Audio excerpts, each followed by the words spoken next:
Welcome to Radical Personal Finance, a show dedicated to providing you with the knowledge, skills, insight, and encouragement you need to live a rich and meaningful life now while building a plan for financial freedom in 10 years or less. My name is Joshua Sheets. Today is Friday, July 11, 2025. And on this Friday, as we do on many other Fridays in which I can arrange a microphone and the appropriate connections, we record live Q&A. You call in, talk about anything you want, ask any questions that you're interested in, raise any topics of discussion. You direct the shows on Fridays.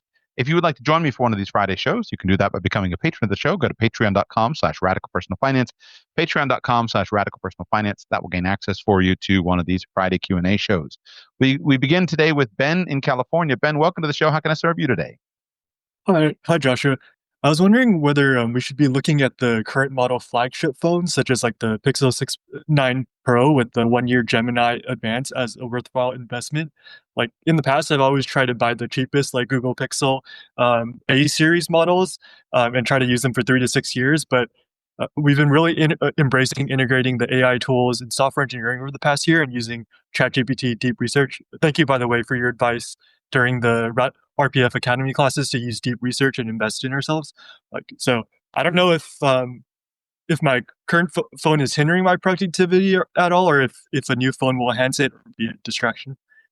You work in the software space, engineering space? Yes. Okay. Well, just conceptually, I would say I have learned a hard and expensive lesson to not, and I've learned this a number of times, so I'm just giving the context for my advice. I've learned a hard and expensive lesson not to cheap out on tools that make me money. And I frequently have cheaped out on tools that make me money. And I have learned the hard way not to do that. So I think the question would be, is this a tool that makes you money? And for somebody in the software space, somebody in the design and engineering space, I would imagine that this is very much a tool that makes you money. Would you agree with that? I guess I don't know if so much, because most of my development happens on my computer, right? So I guess I was thinking more about the AI tooling, like the Gemini like Advanced, and seeing like whether that would be useful. Because like I would say, like one way I'm definitely cheaping out right now that I'm trying to fix is investing into like more personal AI tooling. Like we have AI tooling for work, but I know you talked a lot about the deep research, the $200 plan for ChatGPT, right? So like yeah. I mean, I can't answer the specifics of it. So what I'm trying to do is give you a model. Okay. Just to not bury the lead, I'm guessing yes. I'm guessing that for someone in your situation, if there is a tool that you think will possibly give you significant benefits, such as a brand new fancy phone that has totally integrated the fastest, latest model of Gemini, and if you think, you know what, I could see how that would be useful in my life, if you compare the cost of that versus your income and your productivity, it's probably a pretty small cost for you compared to the overall increase in productivity. Now, I would contrast the situation that the scenario I'm trying to paint for you, meaning that you're somebody who is in a professional development and engineering space. You probably can use these tools. Contrast that with somebody who is, I don't know, a 15-year-old young man who makes his living cutting grass for a living, and what he needs to do is he needs to answer customer phone calls and texts in a timely manner. Well, he doesn't need some giant flagship phone that's thousands of dollars. He doesn't need that. He doesn't need a huge data plan. He needs a phone that answers phone calls and makes texts. That's different than you. And so I would think that this would, for someone like you, be a core part of a tool. Now, for better or for worse, these phones and all of their capabilities have become a core part of our life, and they are kind of a core part of, for most of us, our productivity stack. Now, you should engage in additional analysis. You should say, well, maybe I don't want a phone all the time. Maybe all the time I'm actually going to use the thing. I'm sitting at my desk, and maybe what would be better is just to have a second computer fired up, running on Gemini all the time with whatever their premium plan is, so that this is fully integrated into my workflow. So phones in and of themselves, I think the argument would be that they are actually pretty mediocre at a lot of things. So the argument in favor of your buying it that I'm presenting is simply if there is a tool of the trade that is useful to you, you generally want to have the latest cutting edge stuff because that will be something that will separate you from other people. And that's the same whether you are a programmer, it's the same whether you're a podcaster, it's the same whether you are a carpenter. You want to have the tools that cause you to be very, very productive because the leverage that can be achieved with high quality tools on the backside can be very, very high. And so the cost of the tool compared to the increase in productivity is probably generally fairly mild. That's the argument in favor if you're doing it. The argument against it, I would say, is well, should this okay, I grant the point that I want to have the latest greatest software and the latest greatest hardware that may improve my productivity. Should that be in the package of a phone? That's a different question. It may be, as I said, a better to package that in the form of a computer. It may be better to package that in the form of something that's not with you all the time. Because in your context, it may be that sitting down and uh, working in an office context is better for your productivity, and being completely disconnected from your phone all the time actually enhances your usefulness at work. So we could adapt the model to fit your personal circumstances.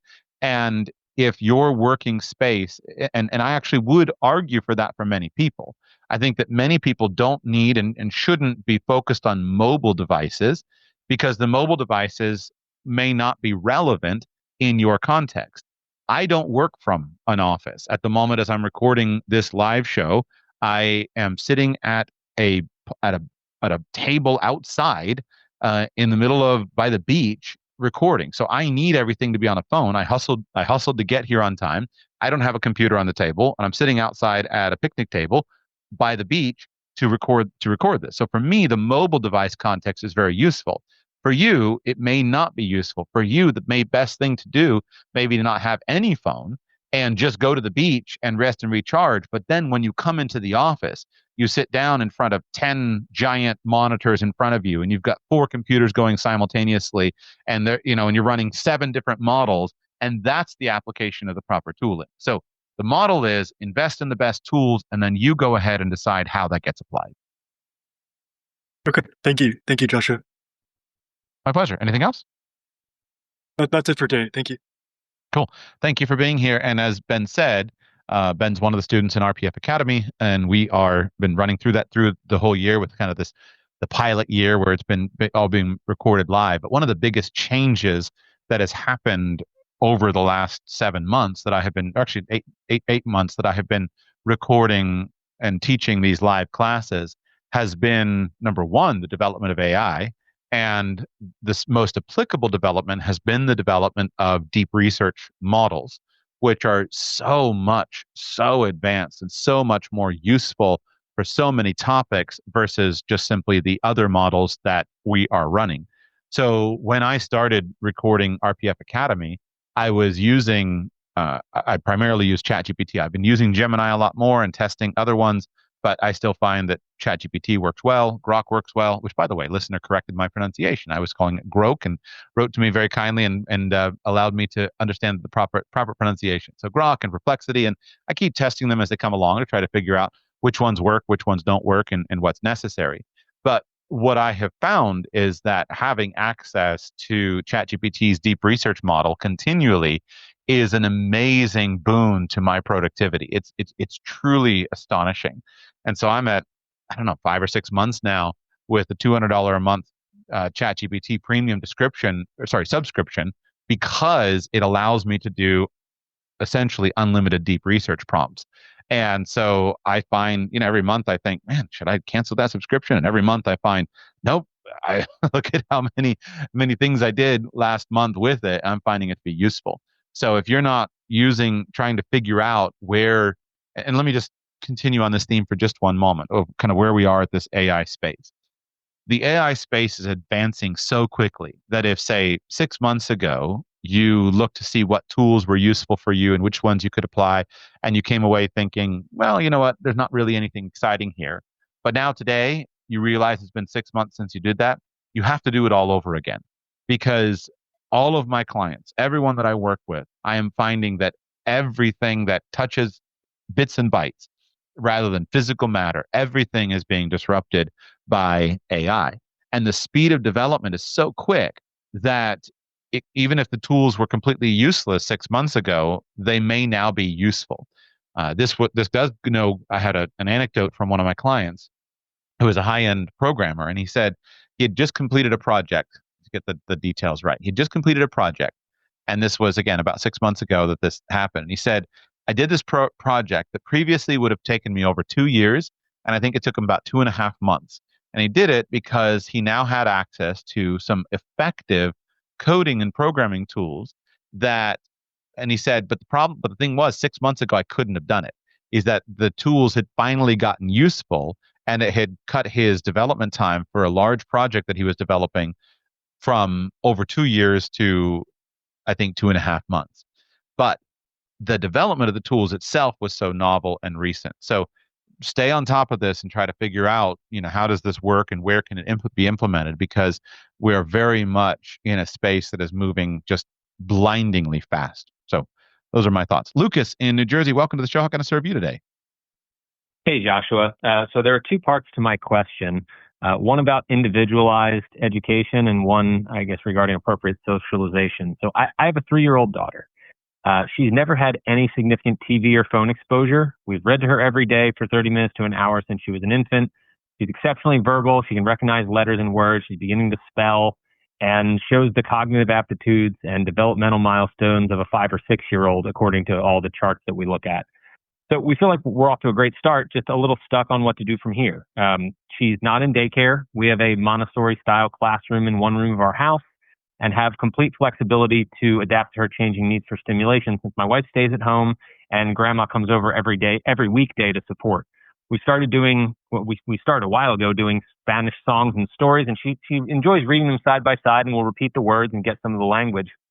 We've recently introduced instruments, but I don't have a clear vision on how to best serve her development, and I suspect that at some point, formal curriculum will begin to have some value. I just don't know what that is. I've purchased the Life of Fred Apple's book. I'm curious to know from your experience if this would be appropriate at this point. But I guess the question is really wider than just math education. So in summary, it feels like we've done everything right up to now, and we have the ability to create this awesome kind of learning laboratory around her and her abilities, but what's next? The second part of this question is around socialization. Based on where she is cognitively, I'm leaning toward trying to find activities with older children so that she can use her full capability for expression. I just don't know where that might be. We don't belong to a church. We want to find other parents who are committed to the no screen, gentle parenting approach and all that. We're just struggling to figure out what that is, and I wanted to ask your ideas about it. Do you hope to have other children, or do you have other children? Yeah, we have a 1-year-old son as well. May have more in the future, but that's it for now. Yeah. So the reason, let's deal with socialization first and just talk about it from a couple different angles, because you're going to need to just use what resources you have available to you.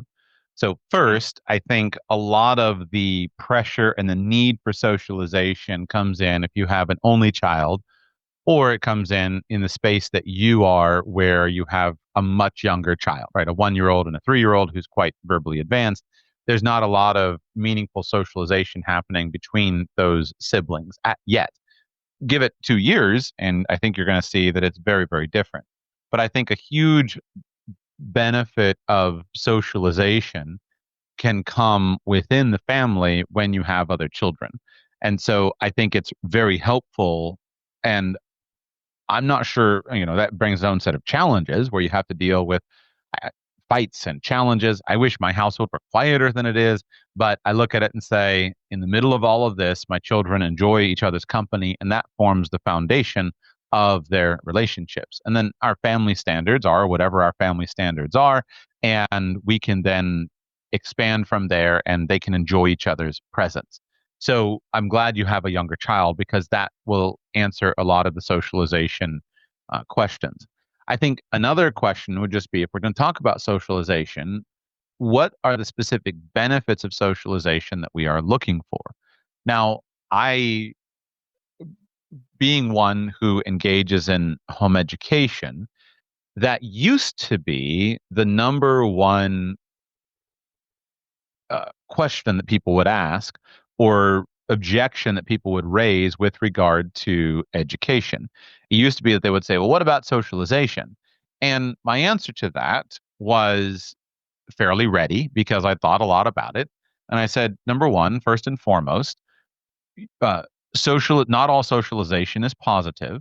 So if I go and I take and enroll my child into a very bad school with a bad social environment, and my child is bullied every day, it may take years and years and years for him to recover from that trauma that is inflicted upon him as a child.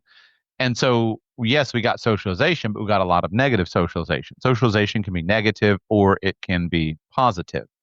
And so I don't think that that's good enough reason just to say, well, I'm going to go and find a local school and enroll my child in school just because we have fewer connections. I think also you look and say, well, what's the goal of socialization at a particular point in time?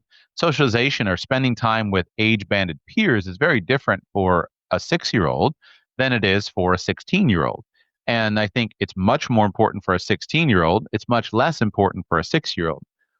Where I have moderated my tone on that, however, over the years, is to recognize that uh, a certain amount of social conditioning is actually very important. And I have struggled with this with my own children, is due to a lack of social conditioning, as well as each of my children's unique personalities. I found that my children were not able to comfortably interact with social norms as I wished they were. So things like being able to sit in a class and knowing how to raise your hand and not speak unless you're called upon. I thought, well, these should be fairly automatic things. And I discovered, no, they're not. Because I had my children in various contexts where those skills were necessary. And I realized, you know what? Children in a traditional school have spent an entire year practicing these skills as a huge component of kindergarten, of the skills that you learn. And that social conditioning winds up being somewhat important.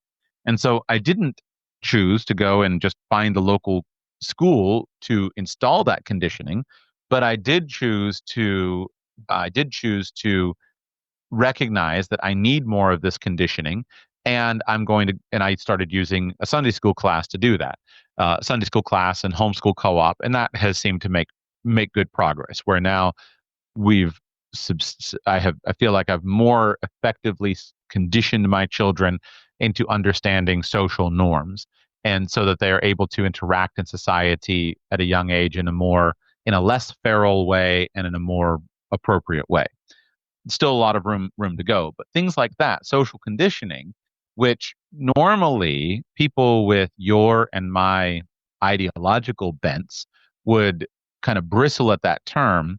I think a good amount of it is actually necessary, and it's something that I've learned needs to be included into this.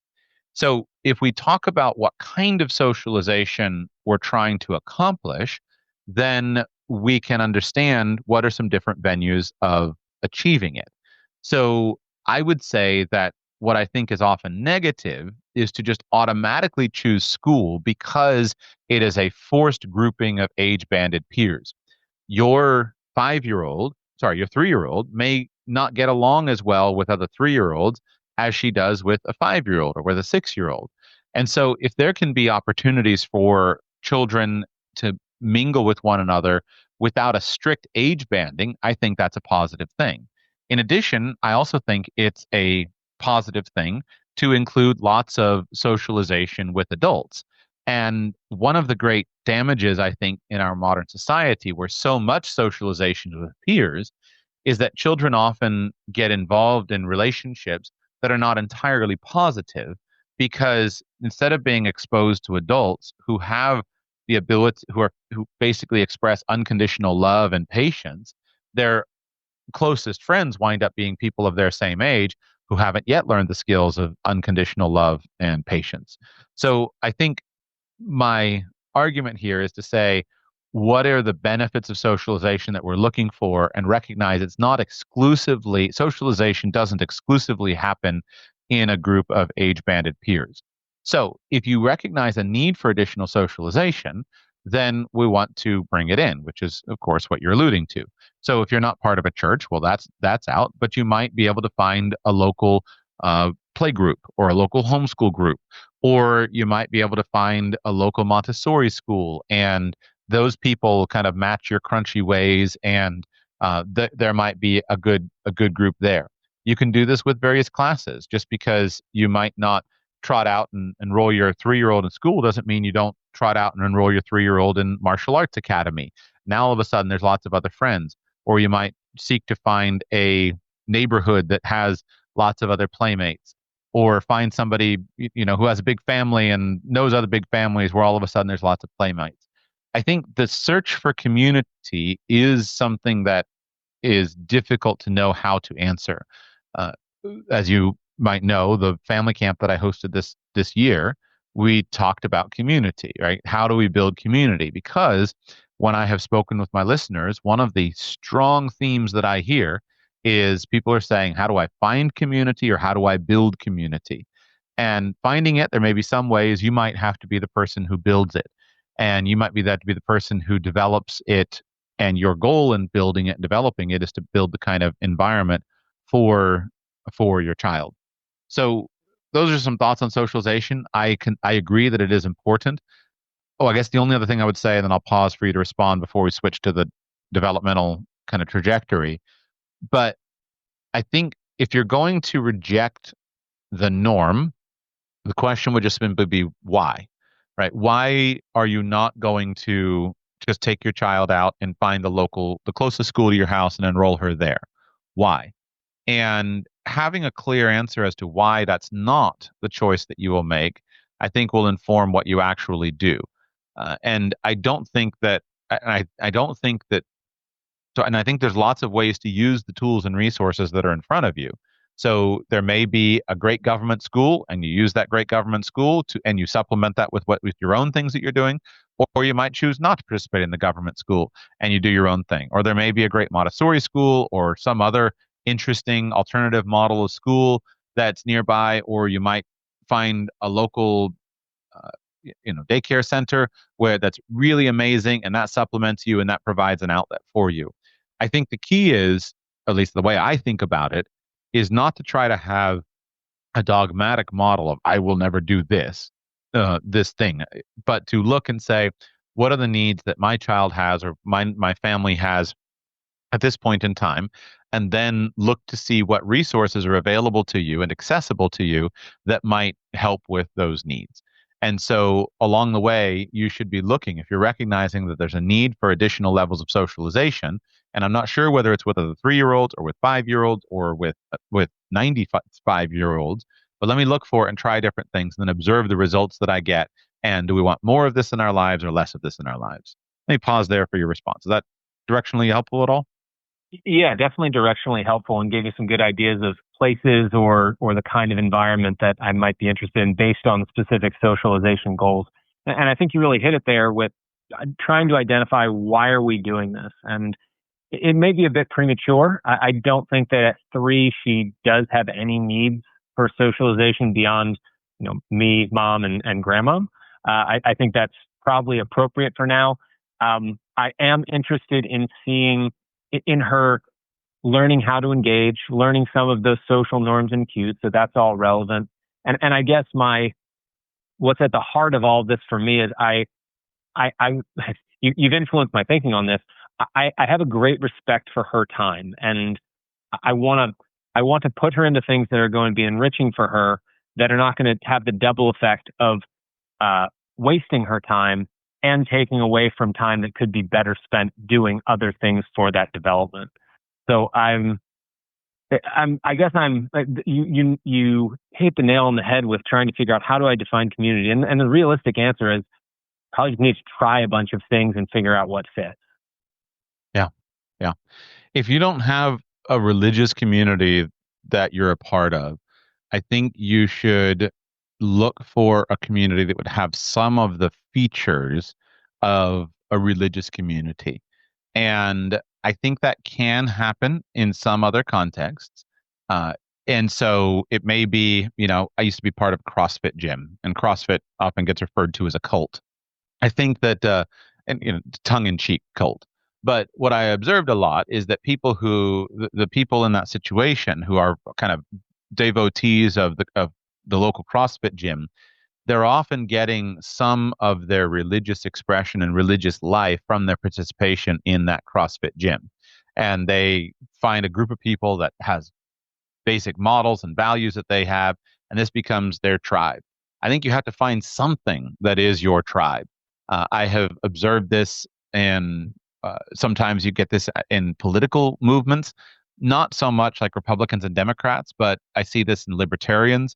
Like they'll make sort of these little libertarian communities and enclaves, and basically find this deep political sense of bent where we believe the same things. And you go to, what is it, Pork Fest and all the stuff in New Hampshire, and you get involved in a Free State Project or some libertarian gathering. And so you're going to have to find some interest or lifestyle interest that you and your wife have, and see if that is a thick enough interest to potentially lead to like-minded people. I think we have the foundations for that. With some of the groups that we are involved in, just for my wife and I's own benefit. So I think that's probably a good place to start. I appreciate the direction. Yeah, my pleasure. Flipping over to the other kind of developmental, and I'm glad you brought up, like, as I see it, the key thing to be jealous over is time. What is the best use of time at this particular current moment based upon what we have? And I do agree. I believe, and we should also filter a lot of these things through where we are today versus where your daughter will be in 10 years. So I have tried in my own vision, which I'm working out and adjusting as I encounter results. I have tried over the years to articulate the differences that we as adults have at different points in our lives, and our children will have at different points in their lives. So I mentioned when talking about socialization that I don't think that 3-year-olds have much of a need for socialization at all outside of the family. I think that if your daughter had no friends and like literally had no contact with other children at all, and all she had was her mother and her father and her sister or brother, the younger child, then I think she would be perfectly fine for the next 5 or 10 years. Now, if she were 13 and that was the only friends that she had, the only social contact that she had, I think that we would look for something different. And I think you see this if you look at families that have lived very remote, a settler who moved up to the mountains. There are plenty of people who grow up in extreme isolation, a very rural context, and they have their family and they don't miss for anything. They don't want for anything. It's just when you start to get into those teenage years where all of a sudden things start to change. And that person, if he or she doesn't have peers and friends in those years, then not only I think is social development stunted, but also then opportunities are stunted. So I think you might make one set of decisions with a 3-year-old and make a very different set of decisions with a 13-year-old. So school, for example, I have often seen as a frustrating and annoying burden of time compared to what alternative things can be done. And that I think is very true in the younger years. But on the flip side, I've tried to be more open, much more open to things in the teenage years and recognize that school, which when I think about what it offers to people, if you think about what we've done with modern schooling, and here I'm not isolating a particular version. I'm not saying government schools. I'm not saying private schools. I'm just saying kind of the modern school conception. Modern schools are not world class at anything. Almost any function that a modern school provides can be better done in a different context. So mathematical education can be delivered in your local high school classroom, but it is delivered better with a math book and a student working by himself at home. It's delivered better by a great app. It's delivered better with a private tutor. your 10th grade student sitting in an algebra classroom is not the best model for mathematics education for anybody. Similarly, well, your child could enroll in choir and have singing lessons. Well, that's not the best way to get singing lessons. You could do better with a personal coach or instructor, blah, blah, blah, app, all the stuff.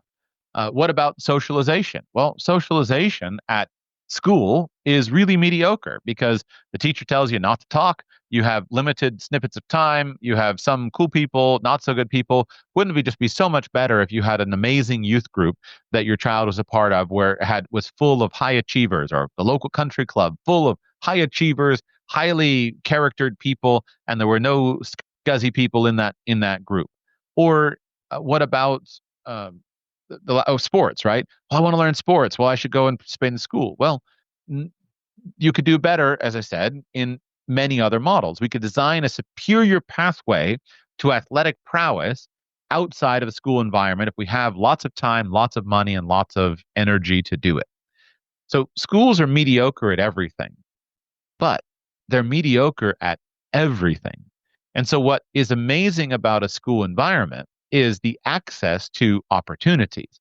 The fact that, okay, well, we can get some kind of decent math instruction with a good motivated math teacher, and we can get a really motivated sports coach, and we can get a kind of cool group of friends that, if we are selective about the school that we're in, are maybe filtered by geographic proximity, which is cool because now we have friends in the neighborhood, or by social class, which is cool because now we have friends that fit us, or by ideology, which is cool because, hey, now these are families that are kind of like us. And so schools are mediocre at everything, but they are mediocre at lots of things. And if you try to replicate all of that on your own, it is certainly probably possible, but it's very draining on energy and very financially intensive. And that's why we revert so quickly to the schooling model. So now back to kind of developmental appropriateness. I think it would be helpful to say what is key at this particular point in time in a child's development, and that's going to change over time. So I think, for example, that the most developmentally appropriate thing for children, and to define this, I'm talking about from around age 2 or 3 up until around 7 or 8, somewhere in that range, 7, 8, 10. The most developmentally appropriate thing to focus on is, well, first, character and habit. Character, habit, good relationships with mom and dad, good home training, good character training. But if we're talking academic subjects, or at least traditional subjects that we label as academic, I think the most obvious thing is language development. So a child in this phase of life is intensively developing language development and language skills. And that is what is developmentally appropriate.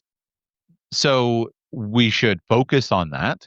As you said, reading to our children, talking to our children, children that spend lots of time in conversation and spend lots of time listening to stories, they're going to have very high levels of verbal skills. And that's appropriate for that age group. Now, what about math? Well, I think math is less developmentally appropriate for very young brains.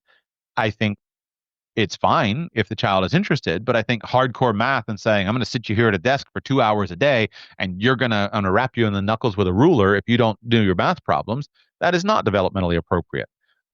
Play, vigorous physical play, is developmentally appropriate for a young child. So we want to encourage lots and lots of physical play, and if we are highly motivated and highly organized, we can make some of that play structured, but lots of it should just be unstructured play.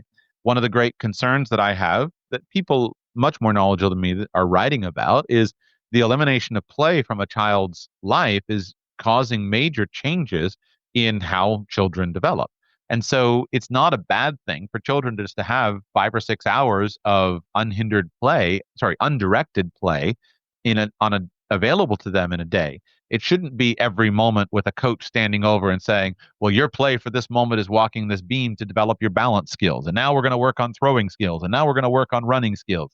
Like, just those things can be developed naturally, and that child's play is important for development. Now, if you get a little bit, and then also, this is where I've always put in foreign languages. And basically, my idea is if language development is the key part of the younger age, then this is where foreign languages are really appropriate. And I think an average child, if the resources are available, the people, the tutoring, things like that, I think an average child could pretty easily learn 4 or 5 different languages without too much trouble, especially if they're related, if the parent has the resources and the context to provide those things. More than that, and you have to engage in kind of intensive development, and there has to be a desire from the child in order to maintain those languages. But I think most children are capable of 4 to 5 languages without too much difficulty. So I would say, well, let's put our effort into those things that are developmentally appropriate. Now, go to 12. What's developmentally appropriate at the age of 12? Well, that would be where I would think things like mathematics are now much more developmentally appropriate than they were at 3, formal mathematics, and thus much more useful. So I would, if I'm talking to a 12-year-old and the 12-year-old has a lot of interest in languages or is clearly bent in that, sure, go learn languages. Otherwise, I think mathematics, at least in our current environment, is going to take that person farther. And so the time and the effort should be focused on mathematics. And then also, as you go into teenage years, well, now socialization becomes really important. Socialization among peers to learn the social skills of working with peers, and socialization of working with adults. So I think I'd rather see a 12-year-old with a part-time job or a 15-year-old with different summer jobs and part-time jobs and trying this business and trying that thing, because that kind of real-world experience is going to be enormously helpful and impactful to developing maturity. And that those years are so important for trying things and doing things in ways that can never be repeated later. So my annoyance with the standard school model is often that it leaves those who excel most at it with very little personal time. So if you imagine a very skilled student that you know, somebody who is very smart, very conscientious, very hardworking. If you imagine this student doing well in school, it's hard to think that he or she is going to have a lot of other time available to explore interests. After all, I've got 7 AP classes to take. I've got to do all these things. You don't really imagine this person taking dance lessons on the side and just dancing for fun. You don't imagine this person starting businesses and coding things. You imagine those things of kind of poor students. So my argument against school has often been it's too time consuming. Why? I don't think that for a teenager, it would be ideal if school took about 4 or 5 hours a day total. And then it would be appropriate if there was still maybe 8 hours a day for play and engaging in social relationships and work and personal projects and kind of a lot of self-directedness. And then similarly, another model that I think about is that of self-direction. So one of the great problems that we have when we prescribe systematically all of the different activities that a student is going to engage in is the student is unaccustomed to making choices for himself or for herself. So frequently, you would have a highly conscientious high school student who arrives at the age of 18, arrives at his or her commencement ceremony, and all of a sudden, oh, I made it across the line. I did it. And people say, okay, well, now what do you want to do? And the person has, I don't know what I want to do. I don't know. I have had no experience and no practice figuring out what I want to do. And so one of my kind of developmental models is that we should do a lot of that prescription early in life and say, here are the things that you do. But my vision is that by the time a student starts to reach 12, 13, something like that, that my hope would be that student would be at a point where he or she now has to choose areas of interest and develop skills beyond just doing what someone else says to do, but rather is focused on doing what he or she chooses to do. So that by the time he's 18 years old, he's experienced and he knows what he wants, things like that. So thinking about kind of what is developmentally appropriate for this child at this point, I think would help you to choose the activities that you insert into your family life, and then say, what resources do we have available to us?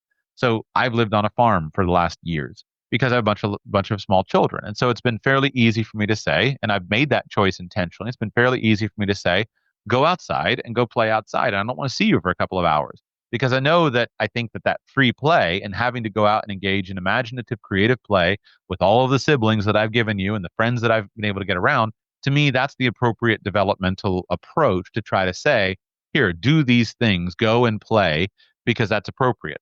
Now, when you reach a different stage, though, then I think you should ideally try to make different decisions. And now free play is going to be less important than building connections and building mentors and having connections in the community. So I'll stop because I think I'm going beyond. But the question for your daughter would just be, what is developmentally appropriate right now and what resources do we have? If you observe that she has more time available, then add in more activities. And if you don't live on a farm where you can just say, go play outside, or if there's not dozens of other children in your neighborhood, or you can't move to a place where there are dozens of children, then put her in a Chinese school, right? Find the local Chinese school and enroll her there. And hire a Russian speaking nanny to come for 2 or 3 hours a day and focus on the languages in addition to what you're doing now. Or if there's something else, then, there's lots of things that a child can skillfully learn to do. So you might make a list of domestic skills, cooking skills, and start to develop that and do that. So just think about what's developmentally appropriate right now and what resources do I have available for me, and then use resources and other people and their stories to inspire you with what's possible. Yeah, thank you. I'm chuckling here to myself because I told my wife I was going to be calling you, and she said, he's just going to tell you to teach her more languages, and so she was right. She was absolutely right. Totally. I think I'm in lockstep with your vision of what the possibilities are for an older child. And, I'm glad you brought up free play. We do give her several hours a day to do that inside and outside. And I just want to make sure I'm not underserving her out of my ignorance of what's out there. And I judge that you have a lot more knowledge on this topic than I do. So is there any value to adding structured learning at this time, or would you suggest just start paying closer attention to what she's interested in, feeding her with books, and kind of thinking about the person who we want her to become? I would think the benefit of the structured learning would be to help solve some of your socialization challenges. So if your family can find a great dance class that's just full of other 3-year-old girls, then what a great opportunity that would be, right? If you can afford it, if you have the money for it, and you could find an amazing dance class that has 15 other 3-year-old girls, that's going to be a great chance for socialization. You're going to now have 15 other families that have girls that your daughter might click with. And then you would say, well, look at all the physical benefits that my child can have. Learning how to dance and learning how to dance ballet or some classic dance. What an amazing, important component for future athleticism and balance and agility and flexibility and all the benefits that come with this traditional dance. And that would be really, really helpful and valuable. And so if right now you have no structured activities, incorporating that structured activity into your life might be really great. Now, where I think you would go too far is if you wake up a year from now and you have 2 daughters who have scheduled activities from 6 o'clock in the morning until 8 o'clock at night, and you have a wife who is frazzled to bits because all she does is drive the girls to their activities, and it never ever stops, and they just go, go, go, go, go, and they have no time to sit and hang out and relax. I don't think they're going to enjoy anything. That's way too much, right? That's the South Korean model, which I think is a total disaster from a social perspective. Now, if you're Korean, then that may be what you have to do, or at least some perspective of it. But I don't like to be wishy-washy and always come down in the gentle middle. But it does seem to me that balance is the appropriate thing. That having no structured activities makes it hard to really, really make progress. And you could make a lot of progress if you just hired a coach, enrolled in a class, enrolled in a school. You can make a lot of progress in a lot of things. On the other hand, having everything be structured, and we got to learn all the time and no play, cannot be also not great. So think about what's developmentally appropriate. Think about what your budget can handle. Think about what is available to you, and look for some opportunities that might work out well for you. But I would think that some, putting her in the Chinese speaking daycare in the mornings for 2 or 3 hours, and or putting her in the dance class at 4 o'clock in the afternoon where there's 15 other little girls learning ballet, those things will be really helpful to you. And I think also helpful to you of building a community. Because if you use that dance class roster as basically a way for you to build a community for your family, that's what I would do, right? If there's 15 little girls in my daughter's dance class, then for the next 15 weeks, we're going to invite one of those families over once a week, and we're going to try to see what connections we may have. And you may hit it off with 3 or 4 or 5 of them. And now you guys are going to be great friends, and you have this basic point of interest, but now you have great friends, and they're going to tell you, hey, you know what? There's just this incredible math teacher on the other side of town or right in the neighborhood, and you didn't know about it. And now, a couple months from now, because of the people in your local community, they'll tell you about all the things that you didn't know about that are appropriate for you, and you find your tribe. Thank you. I'm truly grateful for the comprehensiveness and thoughtfulness of your answer. My pleasure. Thank you very much. I appreciate the call. All right, we go to Timothy in Virginia. Welcome to the show. How can I serve you today, sir? Hi, Joshua. Thanks for taking my call. I'm going to try to state this sort of quickly, and then I will probably have to drop off. I'll stay on if I can. As I have listened to much of your podcast content and now your course this year, you seem to take a more holistic approach of kind of continuously funding your kids' education, looking for opportunities to spend money at the right time and place, more so than anything I've seen. And I'm hoping with this question I sort of take it maybe one step further. This is purely an academic exercise for me right now. I just have young children, but I teach undergrads, and I watch this discontinuity in how parents support their kids that I find sort of jarring and interesting, which is that, these kids I teach, their parents are, I think, probably pretty successful, reasonably resourced, all that good stuff. So these kids are probably, kind of getting to do the stuff that they wanted, and they're frankly living, kind of off the largesse of their parents at the peak of their earning power when they were 17.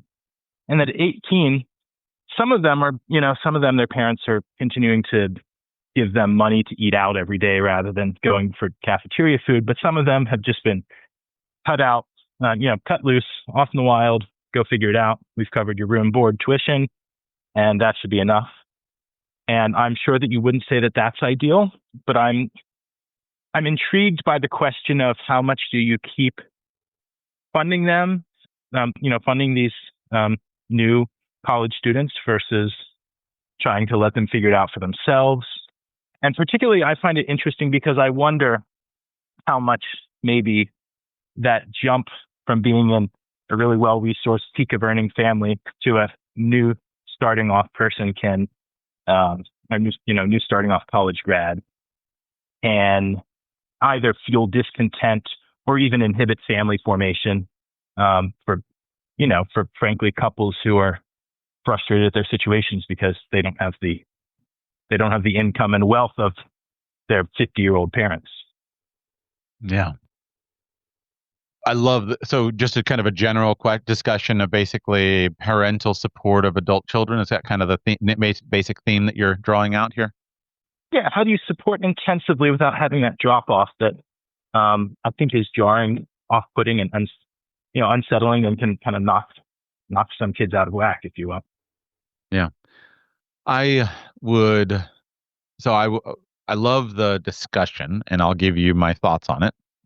Feel free to stay for as long as you can. But the basic answer I would say is I'm considering, I have over the last couple of years and a lot over the last months, I have challenged every one of my beliefs and models about this. And I'm continuing to challenge them as intensively as I can to try to say, can I understand the models and the practices that will work effectively through this? And I have my personal experience, which was one philosophy, and then I'm observing around and trying to see what's working and what's not working. To cut to the end result, I think it's probably going to have to be a personalized answer of saying, what is this particular child going to need, and what is this particular child flourishing? Because I find that I don't want to create a dogmatic rule and ignore the personal answer. What I've observed in my own thinking, however, is over the years, even since I started the podcast, over the years, I have come to see the value of larger levels of parental financial support on an ongoing basis in a way that I didn't see when I was younger. And we've been talking about this a lot in uh, in our Radical Family Camp group. So I set up a group for attendees of now two Radical Family Camps. And what's been great about that group is different than kind of some other social groups and things that I've set up is that everyone in that group has basically met one another. We've all spent time together. We've all spent at least a few days together.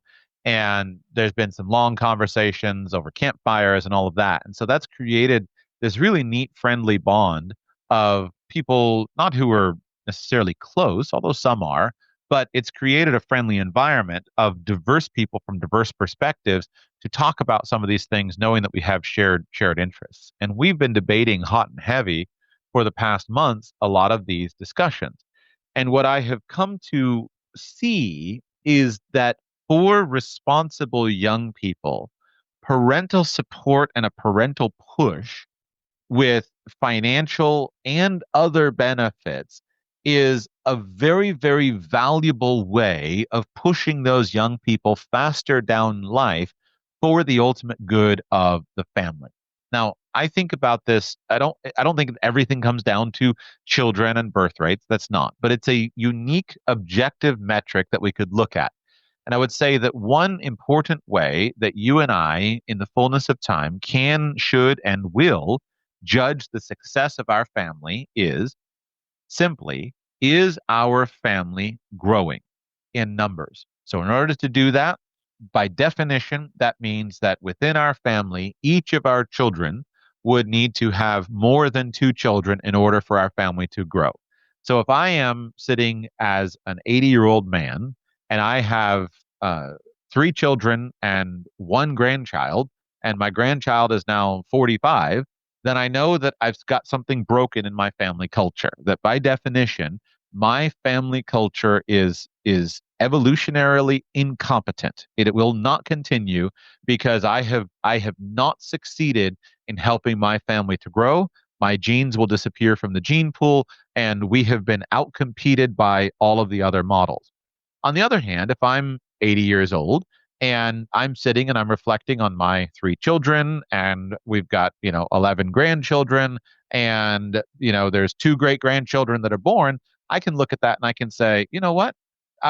Among other things, our family certainly is going to have its problems. Among other things, then our family, at least we have some family model that is capable of competing in the modern age. We're not disappearing from the gene pool. We are contributing to society rather than vanishing from society. So what helps that? Like what could be a component of that?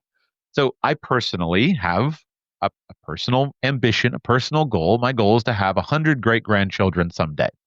And so this is the lens through which I look at the world and say, what are the things that I could do that would help me to someday have 100 great grandchildren?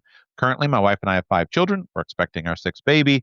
And so if I have 5 children and each of my children were to have 5 children, then that would be 25 grandchildren. And if each of my grandchildren were to have 4 children, that would be 100 great grandchildren. That would be a wildly unexpected, productive outcome in society. Wildly unexpected. Very few families ever achieve that. And yet it's not impossible or unreasonable. So the question is, what about some of my family culture? What can I do to make this likely to happen? Well, everything about our financial model in the modern world, especially everything about our financial model that requires husbands and wives and children to be independent financial units, leads to everything being on the hard path. So if I have 5 children and I say to each and every one of my children, guess what, child? You've got to do this all on your own. You're 18 years old. I'm cutting you off at 18 years old.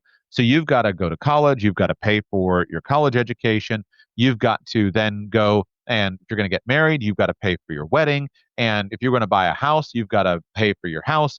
You've got to do all those things, and you've got to do it entirely on your own. There's a decent chance that that's going to lower the ability of my children to have grandchildren for me.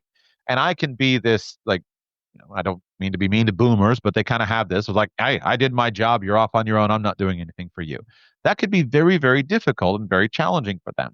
And if you talk to young people who don't have children, or don't have as many as they want, what they say is, why are you not having children? They say, I'm not having children because I have too much in student loans. I'm not having children because we don't have a house. What's the third one? Childcare. I don't have a plan and a solution for childcare. So if I were to approach my children and I were to say, listen, child, you're 18 years old.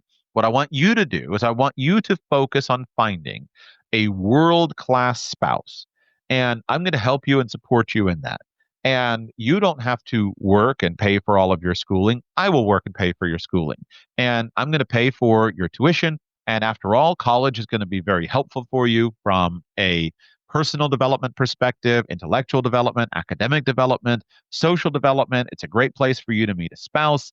So therefore, I'm going to make sure that if you are academically prepared for it, I'm going to make sure that you are in college, and I will pay for all of your tuition. So you'll have no loans when you come out. In addition to that, I'll make sure that you have enough money coming in that you can really avail yourself of the opportunities that are available for you in college. And I don't mean just partying all the time, although leisure activities and social activities are an important part of that phase of life. What I mean is, yeah, go ahead and take that internship. Go ahead and try that business idea. Go ahead and try these things. Go ahead and study abroad. Do the things that make it difficult for you to generate income for yourself, and I will support you in that. In addition, if I say that, in addition to that, as you get married, and I want to encourage you to get married at a relatively young age, when you find someone who's appropriate and you're ready, I'm not pushing anything. What I'm saying is there's a lot of 20-year-olds and 22-year-olds who are developmentally ready to get married if they didn't feel like they had a whole bunch of externally imposed issues on them. And 22-year-olds are very good at having babies in ways that 32-year-olds are not so good at, and 42-year-olds are dreadful at. So if we say, I'm going to support you in that, no, by the way, I'm also going to provide a house for you. Here is a reasonable, good kind of starter home, a nice 3-bedroom condo or 2-bedroom condo or 3-bedroom, 2-bath house in a reasonable neighborhood. And this is my gift to you as a wedding present for you, young person. And now that young person knows I have the stability of things covered. And guess what? If I have a son, if I say to a daughter-in-law or prospective daughter-in-law, guess what? Same thing. We'll pay for your schooling. Well, now, and you know what? It's fine if it takes you 6 or 7 years. Go ahead and do your college a little bit slower, but maybe have a couple of children while you're younger if you want to have children. And we'll make sure there's a house over your head. We'll make sure you have food to eat. And one of the things that we want is we want our family to grow, and we can measure that growth, and we can see that our family is growing in terms of biology. And then related to that, we see that our family is growing in skill. So now imagine that your 30-year-old comes in, and your 30-year-old has 3 children and is really beautifully married, has been very financially stable, has explored a lot of things. And now, he's working a job, and he's being productive, and he's just steady and stable in a way that would have been utterly impossible on his own. If you compared that to what he would have to do on his own, let's assume that he is a high performance, high character, high achieving person. Well, at 18 years old to 22 years old, he's going to go to college. He's going to do what I did and be working all the time. So you're working all the time, and you can't take advantage of all the real opportunities because you're hustling off to your job to make money so you can pay for tuition, and you're studying when you can, and all you got time to do is work and study. And hey, it worked out. I met my wife and I got a degree, but I didn't take advantage of what was available to me that I was blind to at the time. And then you get out and imagine that your son has met an amazing woman, wants to get married, but no, we don't have enough money to get married. We can't afford it. And after all, how am I going to provide for you? And how am I going to make sure? And we would like to have children, but no, we can't afford it because I have to be working, and I don't have a house, and we have this little tiny apartment. And she said, I don't want to have babies in this apartment. I want to have a house, and all these kinds of things. And so we could support those things financially and see them pay off. Now, would that hinder the development of the young person? Would that hinder the growth potential? Maybe, right? Maybe. Clearly, we can see from the children of wealthy people that if you just put children on the dole, we can expect that a lot of them will abuse that. And instead of being productive members of society, they become cokeheads. And instead of actually doing something valuable and getting married and raising children and establishing themselves in a career, they wind up being total losers and yes, they sow their wild oats, but in a totally destructive way, and they are a menace to society, and our money is enabling menacing and threatening fellow citizens rather than building something.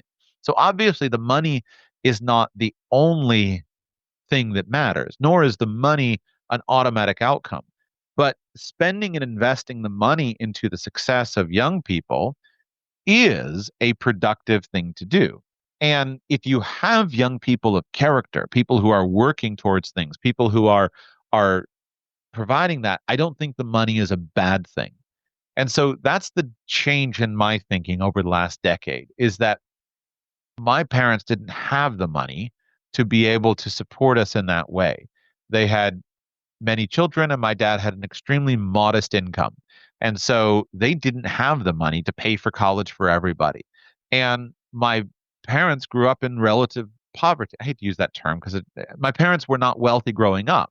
And so my father worked his way through high school. He worked his way through college. He never had money.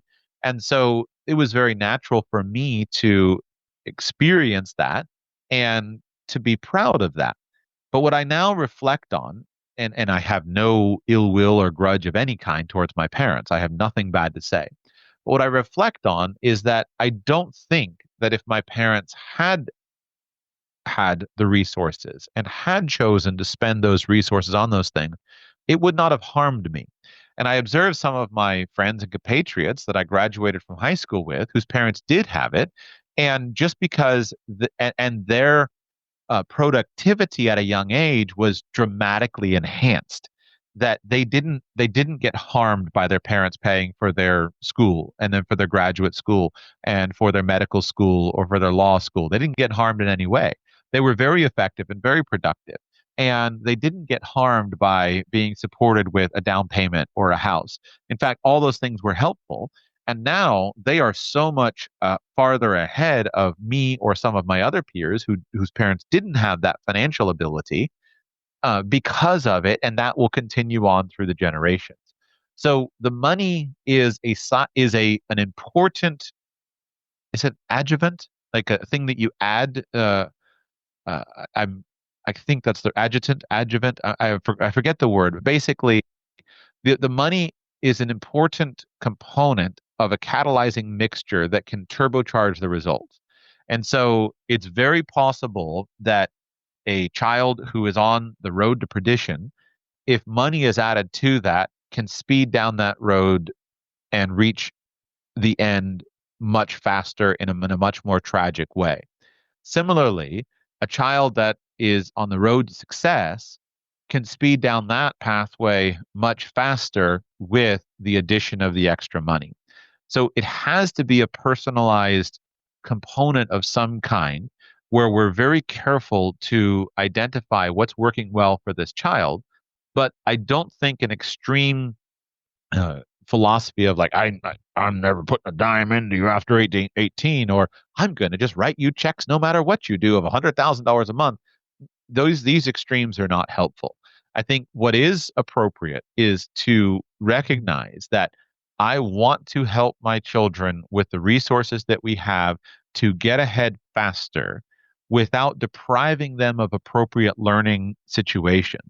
So I want to write the checks and I want to support them and I want to help them. And I use biological reproduction as an important component because that's a major impact of what's broken in our society, is that our society is not capable of growing because we have delayed things like childbearing until early, mid, and late 30s in many cases due to the entire social structure that we've established. And because we're dealing with a biological reality that it's 20-year-olds who have babies effectively and easily, and it's difficult for 30 and 40-year-olds to have the same babies, and it's time that if we want our families to grow, we have to figure out how to do that. Money is going to be a component of that. But the money needs to be carefully measured so that the incentives are aligned with those things that are helpful for success. I think having a house that you live in is a very important thing. Investing in education, right? There's not a rich person out there that doesn't provide and basically say, I'll support all education, because that's the jet fuel that allows someone to go faster. It's the key to jumping social class and jumping results is to pay for education, because we spend money to save time. And there are other aspects as well. But then it should be expected that the activities that are incentivized with money are healthy activities, and that the money is not to be used for things that are unhealthy. So none of that would be in any way novel to somebody who is, an experienced family planner or family counselor, but it is important to look at from our perspective and from a planning perspective. And then I think that the other component of it is that this conversation in this direction needs to happen at a fairly young age. And so the two errors that I've really become sensitive to that I think we need to spend a lot of time on, I've already mentioned one in the previous call. One error is that we, I think, don't allow teenagers to spend enough time, I'll use the cliche, finding themselves in their teenage years such that they're productive in their 20s and have a sense of purpose and clarity. So I think we have a major problem in that we, instead of having our 12-year-olds have time and energy to explore the world, explore their interests, explore their skills with relative freedom from 12 to 20, and then arrive at 20 with a good knowledge of what they're good at, what they're bad at, what they're interested in, what they despise, and able to make good decisions in their 20s. What we're often doing is we're mandating too much in those teenage years, such that by the time somebody finally graduates or is 20 years old or 18 or 22 or graduates from college, it's like, man, finally I get to direct my own life. And now I've got to spend my 20s finding myself. And then those 20s are a decade that doesn't have a lot of external results to show for it. It's just that I'm 30 and I finally have a sense of who I am and what I want. I'm ready to get married. I'm 33 years old. Okay, I'm ready to get married. Well, that's fine. That's good. I encourage that. But wouldn't it be nicer if that happened at 23 rather than at 33? Wouldn't that be more productive? And so that's one theme that I think we need to explore and consider. Is there a way that we could help people to do that? Because graduating 18-year-olds who've had everything in their life dictated and don't have a sense of being able to pursue the things they're interested in is not super productive. I forgot the second thing that I was going to say. I guess probably just simply that we want there needs the cost of exploration in your teens is very low. It's perfectly reasonable for a 15-year-old to not care about relationships and members of the opposite sex and not be, and it's appropriate, it's great, and to not be worried about that stuff, and to be just laser focused on various interests and things like that. It's a much bigger trial for a 30-year-old to be in that situation. And I had another really good point, but I forgot it. So we will move on. Ben in New York, welcome to the show. How can I serve you today? Hey, Joshua, I was wondering, after we have the basics down from a personal finance perspective, talking about maxing your accounts, HSA, backdoor Roth IRA, mega backdoor Roth, all of those, and have some good foundations there. Index funds are great, but how do you look at increasing your investment returns? And maybe what are some radical ways that you've done or heard or come across to increase your investment returns, given that, one of Charlie Munger's sayings, he has a lot, but he said there's 3 things that'll destroy a man. It's ladies, liquor, and leverage. And I know leverage has wiped out a lot of people in investing. And some might think that's radical, but I'm looking for, because you from everything you've told your listeners over the years, you would like to be anything but baseline. You want to be, if not slightly above, way above average in most areas of your life, and you teach us to do the same. How do we do that with investment returns? You can start with whatever's in front of you, meaning the world of investment options is enormous. And there are thousands of ways to find above average returns.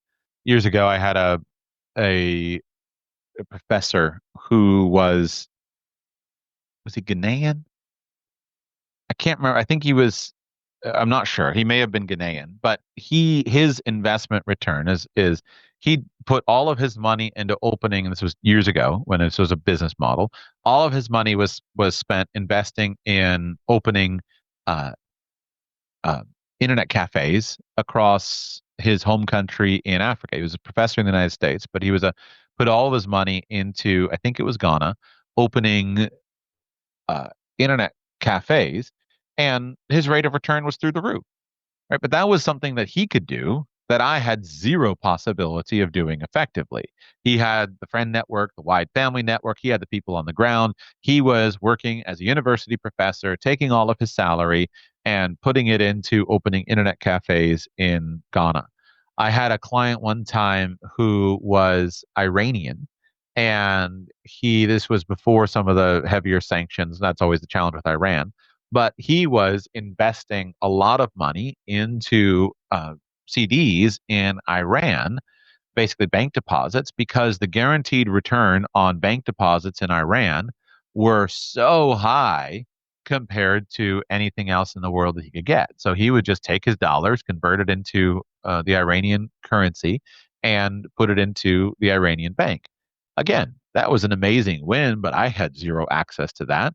But those two men had unique access to things that were available to them.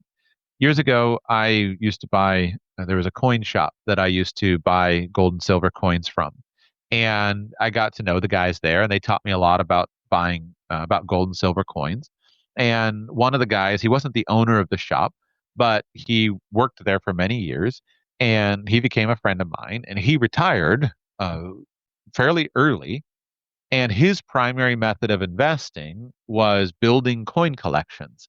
So he would attend coin shows. He knew everything there was to know about coins. He'd worked in a coin shop for decades, and he would purchase individual numismatic coins, and he would put them together as a set, because he would find the coins sold one at a time, and he would put them together as a set, and he would sell the completed set.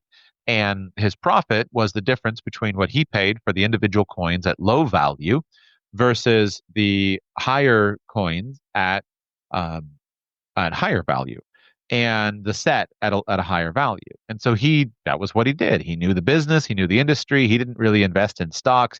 He owned a lot of precious metals, as you may imagine, but his real profit came from trading these numismatic coins that he knew, because he knew the market all the way through. Uh, Compare that to, I had a client who worked in private equity, and basically in some worlds of the private equity model is that you go out and you buy a bunch of onesies and twosies and fivesies of stores, and you pay 3x or 4x or 5x uh, EBITDA for those stores. And then you turn around, and when you put together your 40s or your 50s or your 100 or your 150 of those, you can turn around, you can sell what you bought for 4 or 5x. You can turn around and sell it for 7 or 8x or 10x or 11x or whatever it happens to be in the business. And you print millions and tens of millions of dollars for yourself because you go out and you put this together. Now, those are 4 examples that are as wildly disparate as I can think of. And yet, I've known people who've done all of those things. And for each and every one of those men that I'm just describing, every single one of them was well served by investing into this unique model that was in front of him. But the guy who was from Iran didn't have the ability to go out and do private equity. He ran a mechanic shop himself. It was a very profitable mechanic shop, but he was from Iran, and that was his thing. But the guy who was doing private equity, was I going to suggest to him that he go and put his money in Iran? Not a bit. Like, that would be the most ridiculous thing in the world. So you look at what's in front of you and you say, what is in front of me based upon what I know, who I know, what I'm interested in, what I have involvement with, and how much of my time am I willing to put into this? And then you go with that. And then the idea that you're saying, and I think it's an appropriate model, it's a model that I really like, is basically max out all of your accounts.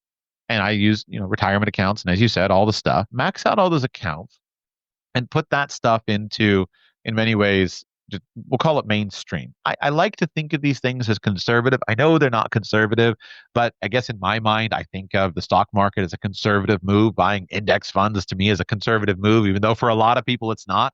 But for me, take your 401k, max it out, put it into stock market index funds. There's your conservative money. It's probably going to work out. If the whole world collapses and everything goes bad, make sure you've got beans, bullets, and band-aids sitting in your home, and you've got a plan for that. But let's just assume that the world goes on something like it has in the past.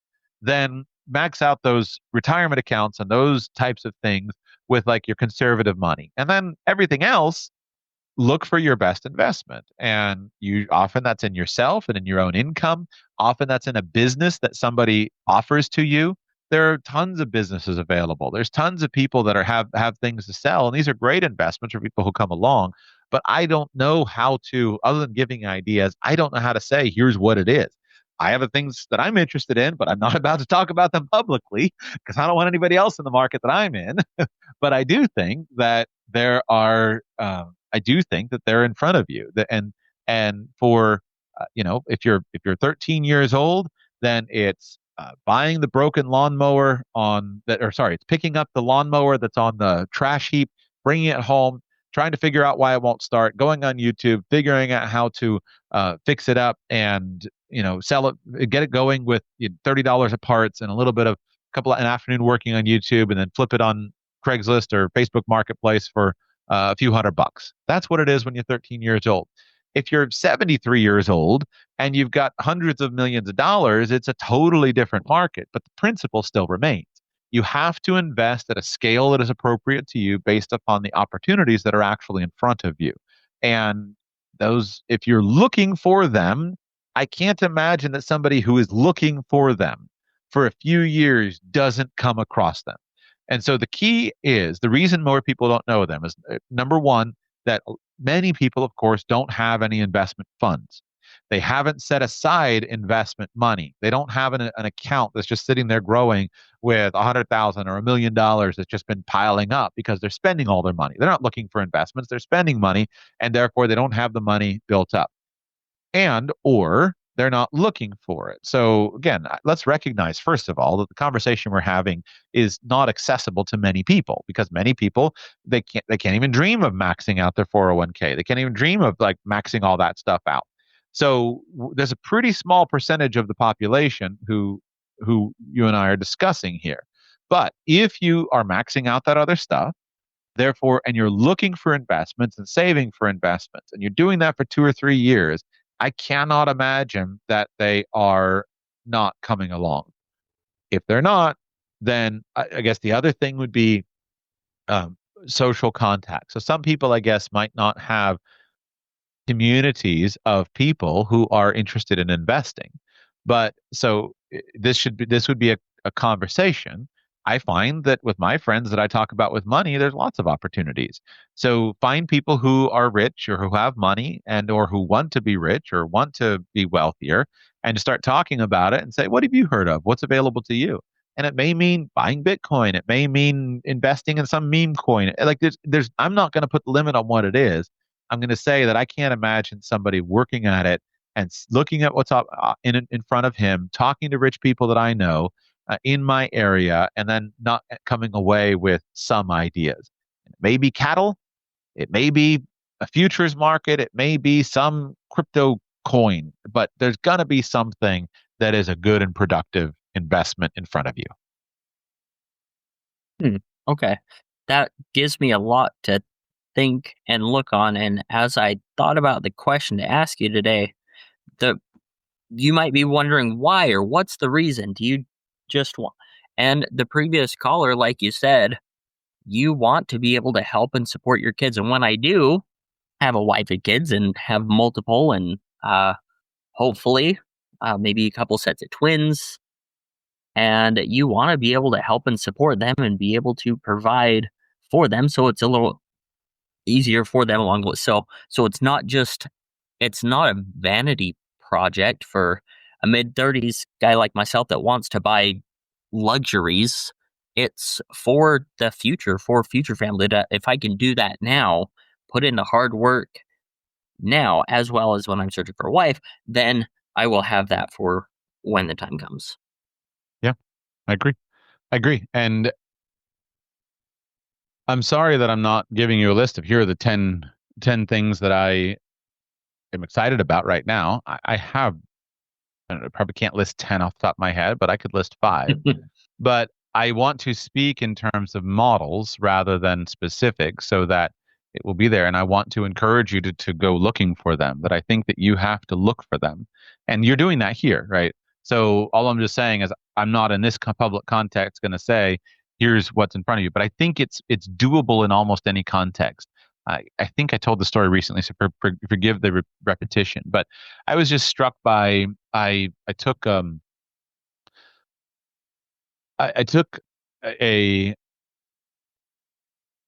there was a video that was making the rounds a few weeks ago by this young American entrepreneur who had gone to India right after college, and he had started a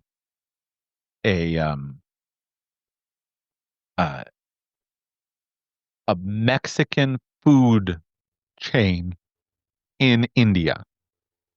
And it had become very successful. I think he was up to about 15 to 20 locations. But basically, he observed the success of Chipotle and the Mexican food interest in the United States. He took that concept to India and he executed on the concept. He started this brand, and again, it had taken him a lot of work. His big challenge was that he had a lot of work to do to figure out how to source high quality ingredients. He could not find clean, high quality ingredients. And so some things, like maybe tomatoes, he had to start his own tomato farm, but he'd done all these things, but he was growing very, very well.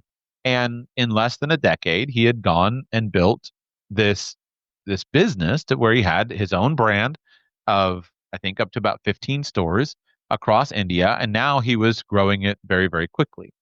And I say that just simply to say that if you are, one thing that I wish I had done, my biggest mistake as a businessman is that I always thought that I needed an idea rather than simply executing on things. I read a book a few years ago by the French author Olivier Roland, which was it was called Tout le monde n'a pas eu la chance de rater ses études, which was something like not everybody has a chance to waste their studies, something like that. I don't know what the English translation of it is. And he was giving in a French context by a French author. The book's not in English. He was giving the advice to people. How do you find opportunities in the world? And his advice was, he said, go to America, right? Go to America and look in America and just walk around in America and see what's working. And then take that back to France or take that back to wherever you are. If you're not American, go to America, look and see what's working and go back. Because he said, America is usually about 5 years ahead of the rest of the world in terms of trends, things like that. Now, that made me appreciate the United States in a good way, because I had spent much of my life being super negative about the United States and just seeing the problems. I was like, oh no, actually we do have some good things. Maybe it would be more applicable to say, go to Beijing or Shanghai, go to Shanghai or go to Dubai, or there's other world cities, but like go to a world city, look around and see what's happening. Wherever you think is super avant-garde and super leading, it may be New York City or it may be some other place, but go somewhere and see what's happening. And then go to where you're from and say, well, how can I take this and bring it here? And it may be as simple as starting a Mexican food franchise in India that really pays off.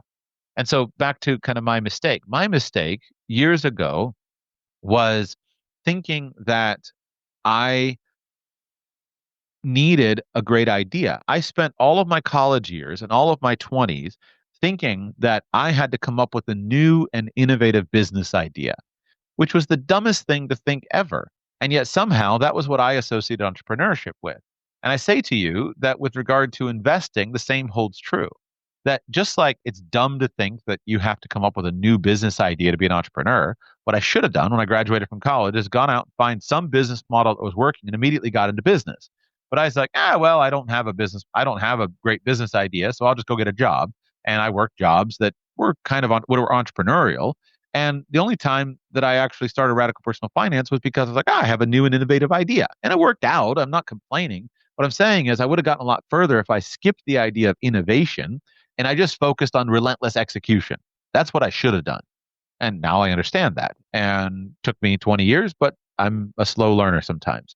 So execution is where it's at. It's the same thing with investing. We don't need a new idea. We need relentless execution on whatever the idea that we think is appropriate is. Years ago, I met, when I was a financial planner, I worked with a guy who had been the CFO of a group of companies, one of which was waste management. And waste management was one of the most amazing stories, the garbage truck company in the United States, because it was this hugely profitable company doing garbage work. And I was so blind to that stuff. And I was all of a sudden when I figured out, it's like, whoa, here's a business story that I never imagined. So I think you can take almost anything and execute on almost anything if you just say, what's an idea, what's a model, and then test it with a local area. And so it may be in business or it may be in investments. One guy I know who talking about for children, his children are very wealthy today, 70 years later, I know the children, but what he did was he was working in the oil business out in the Western United States. And this was years ago, oil business. He was working for a large well developer, or I don't know what word to say, but basically someone who's involved in the oil business. He was a secretary, and he was a good secretary. But the deal he made was he said, I don't want a bonus. Don't pay me a bonus, but give me shares, fractional interests in oil wells across the Western United States. And so every year, his bonus, whatever he would do, his boss would take the bonus and would give him that in terms of fractional oil well ownership. And today, his children, whatever bazillion years later, his children have millions of dollars a year of proceeds coming in for the fractional interest of these oil wells that their father just had the prudence of mind to say, instead of taking my money and doing splurging it in a thing, I'm just going to take fractional interest in these oil wells. I'll stop with stories. But my point is, I've seen too many interesting different stories to try to now dictate, here's what it is. And plus, since I don't make any money on offering investments, I don't, I don't have like a pet project. I just say, look at what's in front of you and go find something. Good enough? Good enough. Yep. Thank you. Right. Save money. If in 2 or 3 years you've worked hard, talked to everyone around, and you can't come up with a good investment idea, then we can come back and talk again. But I think if you're talking with people about investments, it's going to work. We finish out today with Andrew in New York. Welcome to the show. How can I serve you today, sir? Hi there, Joshua. Welcome. A long-time listener, first-time caller. I really appreciate your perspective on topics over the years. I have 2 questions if you have time. I recently moved to New York City for work and from a large metro area in the Midwest. And my wife and I just had our first baby, 3 months old. My wife is staying home for now, and our biggest challenge has been the process of downsizing from a much larger space. We're now in about a quarter of the size, and while it's a very nice space, we'd grown into that larger home and cultivated very meaningful pieces from furniture, dishes, and like you, books, etc. And things that were very cohesive with our goals and environment at the time. But then it had the difficulty of eliminating mostly all those things that like financial and emotional loss, it seemed like, in order to move into like the life and experiences that we were seeking. So I'd love to hear your insight on kind of staying light and nimble with a young family, especially in a big city, and how would you prioritize space, time, and goals with your family? How long ago was this move to New York? We're still kind of accommodating with it. It's been about a month, and it's been very difficult to accomplish any kind of work with the baby. Baby's been doing great. It's just very intensive. So I'll tell you a story that I've told before, but it's important and it proves the point. Uh, before we married, I was living with my family in a large house, and I had lived away a couple different times, but I was living with my family before I married. When I married my wife, we moved into the little studio apartment was uh, that she had been living in herself. We decided not to move. So I forget exactly the number. I think it was 249 square feet. It was under 300 square feet, but a tiny little studio apartment. And all I remember is that first day we got back from our honeymoon, and like those first couple of days in that apartment were so unbelievably uncomfortable. Everything about it was small. Our kitchen was 3.5 feet wide. We had a little bar sink and then like this just 2 foot, like we had no space at all. And I remember the first couple of days of that apartment getting in there and just thinking to myself, I can't live here. We have got to, like, this is unbelievable. This is terrible. We have got to get out of here. For our dining table, we had a little bistro table that was, the kind of thing at a small coffee shop, 2.5 feet wide. We had this tiny little bistro table where we ate our meals. And I was so uncomfortable. And then after a few months, it was totally normal. And I loved living in that apartment. We had the best first year of being married. It was great. We at one point, I think, I forget the number now. I better be careful because I'm starting to lose these details. But I think we hosted like 17 people for a party one time, and we had a great time in that apartment. And it was a great time because as newlyweds, we had nothing to do. We had no lawn to cut. We'd clean the apartment in about 10 minutes, go to the beach, and we lived right downtown. We rode our bikes everywhere, and it was amazing. It was super fun. So then after a year, we bought a house, right? And I thought, okay, we'll be this super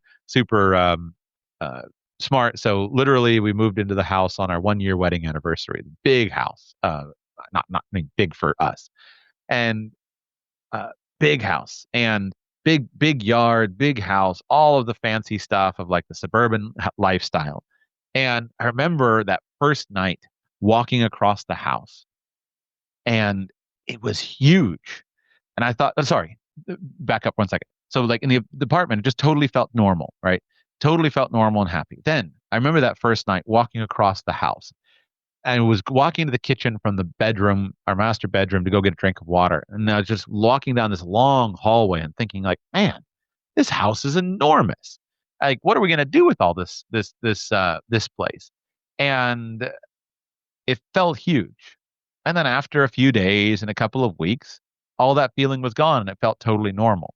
Now, fast forward, we lived in the house for a number of years. From there, we moved back into an apartment. And the apartment was not small, but it wasn't big. And I had acquired all this stuff for the house lifestyle. I had tools, I had yard stuff, I had all this stuff. And I decided I wanted to downsize all of that, just like the move that you've done. Moved into an apartment. And that apartment at first felt very uncomfortable. Not as uncomfortable as the small place. We had some children, but it was uncomfortable. But then it got totally normal. And then from there, we moved into a travel trailer. And that was a small travel trailer, right? 30-foot travel trailer. So 300 and something square feet. And the first couple nights in that thing, oh, it was so small and so uncomfortable. And then it was totally normal. And then we moved and we've lived in different places. And just recently, I was living in a very large house and a very large property. And we've just moved into a small apartment temporarily and have gone through exactly the same thing.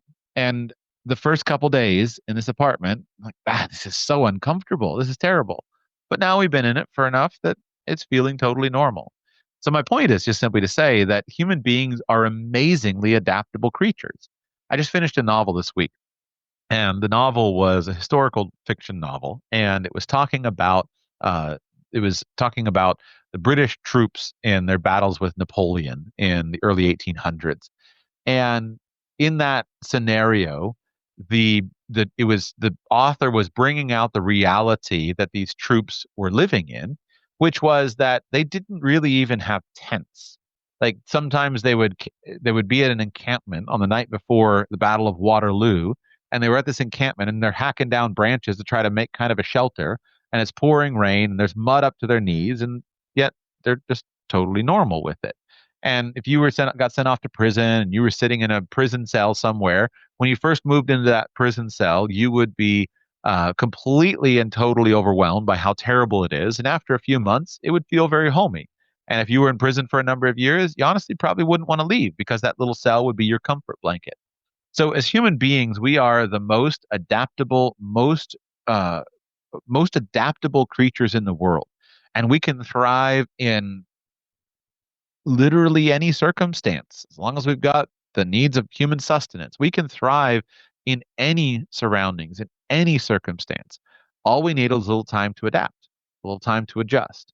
And human beings throughout history have lived successfully with 3 bunks deep on a tiny submarine and in concentration camps laid out side by side with nothing, and in giant palaces and in tents in the desert and sleeping on the ground under the stars every day and been just fine. So you and I are no different. And children don't change anything, right? Children are baby. The baby doesn't move. He just lies there and sleeps. So hopefully he sleeps. Anyway, just lies there. One way or the other, he's just there. He doesn't take up much space. And he just sits there. And babies have been born and been raised in tiny little cabins on boats. Babies were born and carried across the ocean on the what was the name of the ship that brought the Americans over? The I can't remember. My brain is turning off. But the point is that babies have been in every circumstance, and mothers have had to deal with babies in every circumstance. And this is who we are as humans. We are strong and adaptable creatures who can live in any circumstance.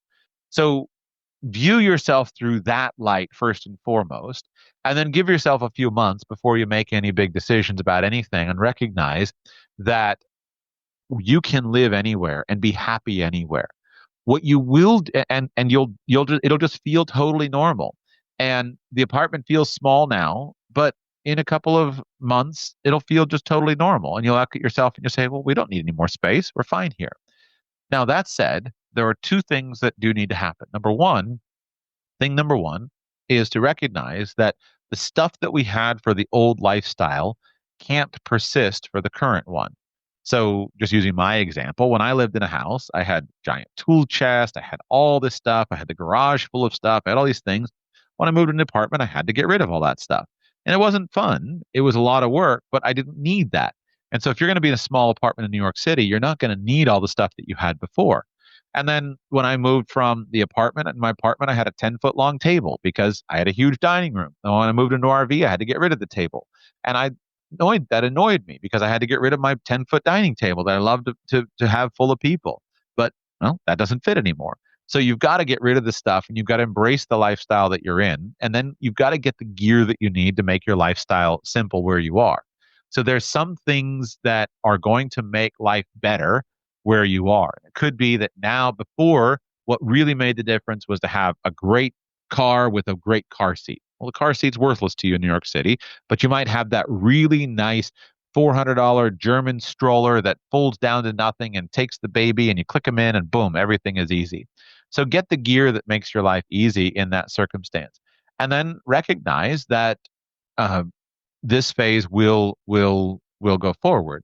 But people have been living in New York City in small tenement flats in tiny little circumstances, living and thriving for a very long time, and you can do it too.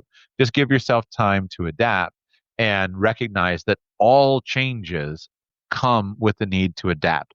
But as humans, we are so adaptable, and we can adapt very, very quickly. And yeah, I can absolutely validate all that as well. It's been our experience. We moved from a small but not very nice condo to a large house, now pretty small, or it's borderline, tiny relative to the Midwest apartment. But we loved our condo. And then we learned to love our huge house. And now we already know that we're going to love this place.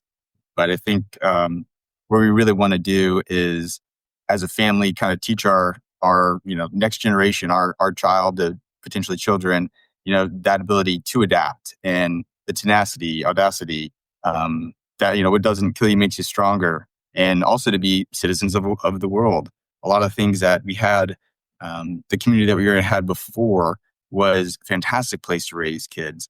And where we're moving now, although it's very different, is also recognized as a great place to raise kids, but is more diverse and will provide greater opportunities both for our child if we stay here that long, but also for my wife, for her career, aspirations. And, the idea of not just minimalism, but I like the word better, essentialism. That, I too love to work on my cars, had all these tools, worked on the house. And it was painful getting rid of a lot of that stuff. But I knew that that would probably hinder my family life anyways, that this is kind of more of that idea of essentialism. It allows me to spend more time with my family in the things that I want to invest more into rather than just my hobbies. So I think it's kind of elimination leading to growth. Yeah. Yeah. So what you should do is look for, and especially you, this is your job, right? Your wife got a baby, but try to figure out how you can creatively solve every one of her problems. So there are a lot of problems with moving into a small apartment, especially if you're not used to them. And so, my wife had that tiny little kitchen wall. At the time, she used every single inch of wall space, pots, pans, knives, utensils, everything up and down the kitchen wall, because we had no cupboard space. We had no anything. But you would never do that in a suburban house. And so there's a whole set of problems that, go and research and figure out what is the stroller that's going to make your wife's life easy, and get that sucker ordered in from Luxembourg, that thing that is going to be the key thing that is going to be amazing for her. Get that ordered in, because there are some tools that will make it interesting. And so browse around. There's a family, I don't know the name of the YouTube channel, but every now and then I've stumbled across, there's some family with 12 children that lives in a rather modest apartment in New York City. And, go and look at a tour, and go and find the people who do all the space saving tours and live in tiny houses and things like that, because you do need to implement a set of solutions.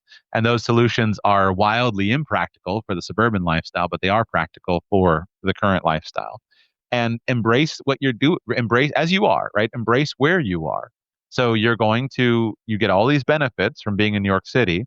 And what I challenge you is go after them. So don't, give your wife a couple more months to settle into the routine of a new baby. Don't try to be out on the town 5 nights a week.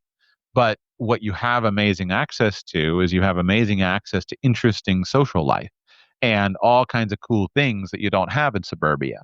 So really embrace that.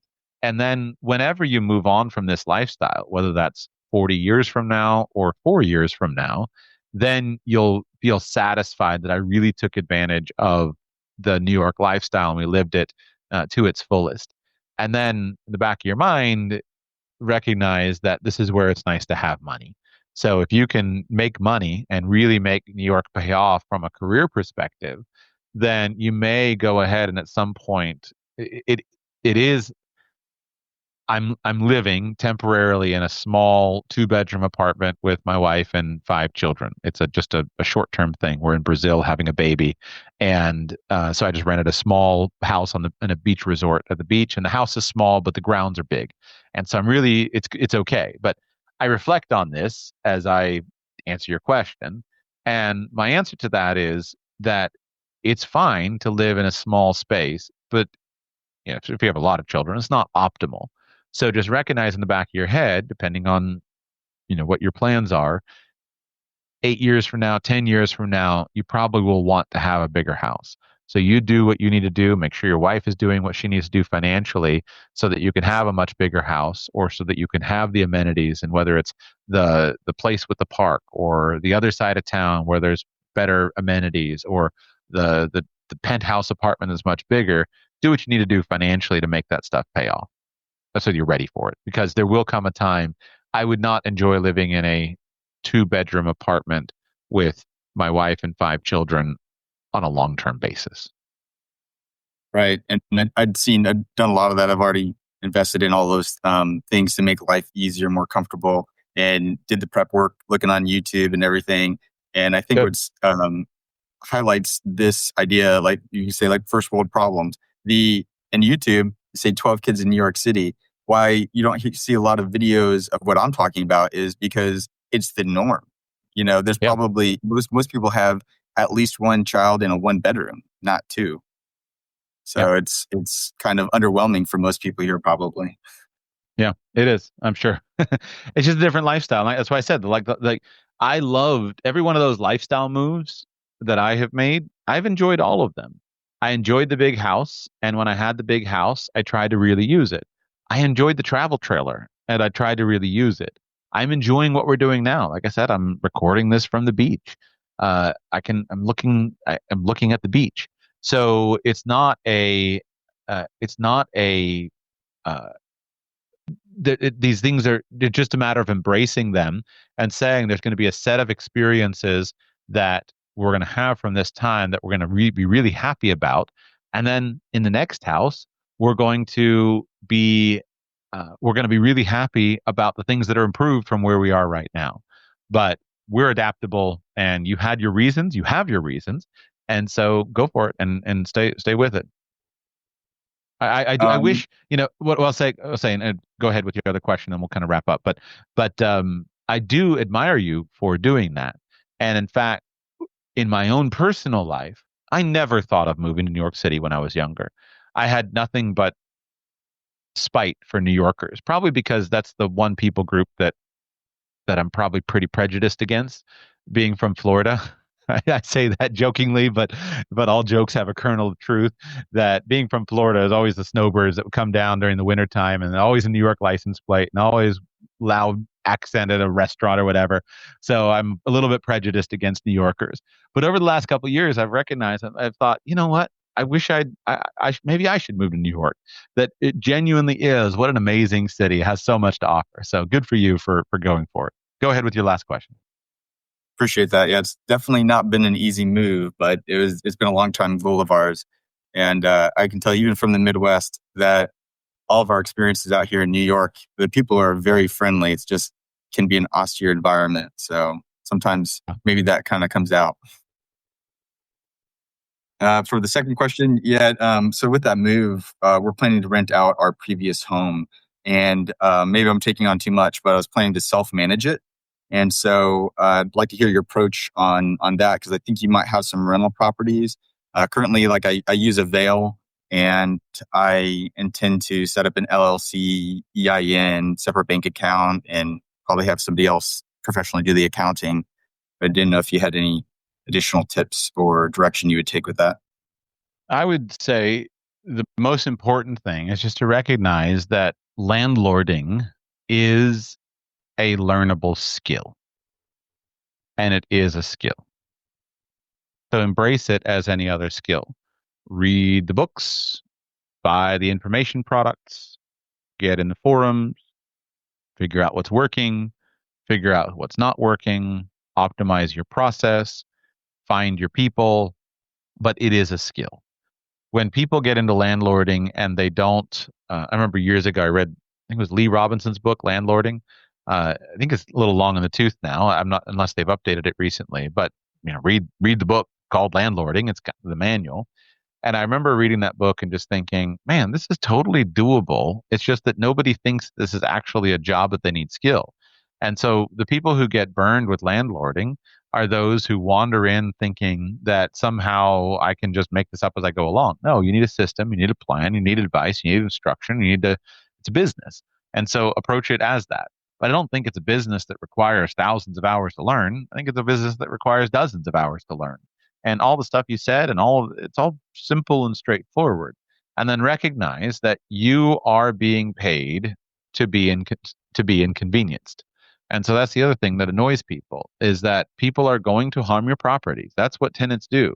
You are being paid for that. And people are going to call you at an annoying time, and you're going to be on vacation. You're going to have to call a contractor. That's what you're getting paid for. So you're being paid to be inconvenienced. But if you'll learn this skill, as what I'm assuming you're a young man, you learn this skill, then this is something that you're going to use for many, many years, many, many decades. And this is a skill that will pay off for you in terms of investment highly. Just embrace it as a skill. Take notes on what works, what doesn't work, and the different situations and solve them. And I think it'll pay off enormously for you because you've embraced it as a skill. People who get into landlording because they think it's easy money somehow, I think those are the people who wind up poorly served. Okay. Good enough quickie answer? Yeah, and I've definitely done that. I've sought out a lot of resources and consulted my GPT chat extensively. I was at first very hesitant to consider real estate because I knew it was a part-time job, but I think the numbers and the opportunity, it just kind of presented itself. Yeah, absolutely. And I think from a lifestyle perspective, I think you'll be happy to still have that place in the Midwest because 3 or 4 years from now, when you've really tasted New York, your wife has really had a chance to see the impact on her career, whatever it is or isn't, and you've really engaged with it, then you'll be really happy because if New York isn't what your long-term dream is, if it turns out that all the hardship of the first month, well, some of it fades, but the bulk of it is still here 3 or 4 years from now, or whatever you decide, having that kind of relatively easy transition back to your house. Meanwhile, your tenants have paid down a good portion of your mortgage for you along the way. That's something that I think is very good planning for a young man. And that's what we were looking at is, realizing that it's possible we never come back, but still holding that as a potential. We love the property and could see having older kids there as well. It's a great place for a family. But then also looking at the numbers, and seeing, do we hold it, for, 3 years and then sell it within that 5-year window for tax purposes or become long-term landlords. So kind of, looking at all the possibilities. 24 months from now, you'll be much better equipped to answer that question. I'll close this out for today with just simply this simple comment is that with all of the problems with houses, somebody just jumped on. So I'll real quick before I give my final closing. You just jumped on the call. It doesn't have a name here, but you're up. Did you have a question for me today for today's Q&A show? I'm just wrapping it up. Oh yeah, I just caught you just in time, huh? Just in time. Go fast. All right. Question is about homeschooling. We're going to homeschool our middle child this coming year for the first time. Our older is at a small Christian school. And then we have a younger one too. That's kind of the main question, I guess, is one is he's a 5-year-old boy, and how do you keep you have more kids than we did. We got another one on the way, but how did you, I guess, when your kids were younger, when you were starting homeschooling, focus on schoolwork and stuff like that if you'd have a younger one around that? For the older children or the younger children? Meaning that how did I focus on my work when I had children in the house, or how do you get the older children to focus? Yeah, good point of clarification. Now, like while I'm at work, for example, my wife's homeschooling our 5-year-old, our 3-year-old, I don't want to stick her in front of a screen. I don't want her to have to stick in front of a screen or something like that. I just wondered if you had any tips in that regard when you were homeschooling, maybe some, but not all of your kids. Have more children and kick them outside. And I say that tongue in cheek, but it is true. Is that there's not an easy way, and it depends on the personality. I have a child who is absolutely incapable of being alone for more than about 60 seconds. I also have a child who can play happily by himself for hours. And each of those children has been a younger child with older people homeschooling. And what a challenge it was when the child who can't be alone came along and couldn't be alone. It helped a lot when he got a brother, and then they could send the two of them outside. And then when the older one got into school and the younger brother who can just play by himself happily is there. What I just say is that I think, have to change out your expectations of what's expected. First of all, with a 5-year-old, you're not going to have 5 hours of instruction. You're lucky to get 15 or 20 minutes. And so 15 or 20 minutes at a time, and then take a break, and then whatever the things are, just do what you can do at a time, and then just let the 3-year-old wander around. If you can find some special toys or a special place that is appropriate and helpful, try to bring those out during school time. So you might have a special set of toys that are super engaging. And by the way, I don't think that screens are all to be avoided. There's a time and a place for them. So maybe that time and a place is or is not when older sibling is doing school. Maybe it's just a different place. But it may not be screens. It may be some other game that is really engaging. It may be some other toy or something. And then that toy only comes out when there's a special during that time. So some version of that versus just simply kicking the child out into a safe environment. And I use that obviously tongue in cheek, but literally there are times in which you say, here is a backyard. There is a play set. I'm going to do school here. I could see the child through the window. You may come in when I call you in 20 minutes. And the child walks outside the door and for the first 5 minutes or 10 minutes stands there and screams, I want to come in. I want to come in. I don't want to be alone. Then finally decides, well, that's not working. I might as well go and play. And 10 minutes later is totally happy to play. And from then on realizes, you know what? I can play by myself. I can go and play with these toys. And so whether that's the backyard is a metaphor. For some people, it is a backyard because you have a backyard where the child is safe and be supervised, but has things there. Sometimes it's a playroom, sometimes it's a bedroom. But most children at some point in time, when you deem it's appropriate, can be taught this is the time that you can do anything you like in this room, or you may be here in this room and you may play with this toy. And as long as you're reasonable about those expectations, meaning this is 20 minutes, not 2 hours, then that is a point of training that will make everything go better in your family. And so what I would suggest is start with that, set up a bit of a schedule and say, well, what would be the toys? On Monday, you get to play with this set of trucks and it's only available on Monday. And on Tuesday, you have this special, I don't know, whatever the games are that you find. Go online or go to a toy store and choose 5 separate games. And these only come out on Monday between 10 o'clock and 11 o'clock. That's the only time that this toy comes into the rotation. And you can play with this toy in this room while we're doing school in the other room. And you can build those kinds of habits into the family rotation, and it can work really well. And then related to that also, I think you just get comfortable with, you're going to get comfortable with a child crawling around and wandering around.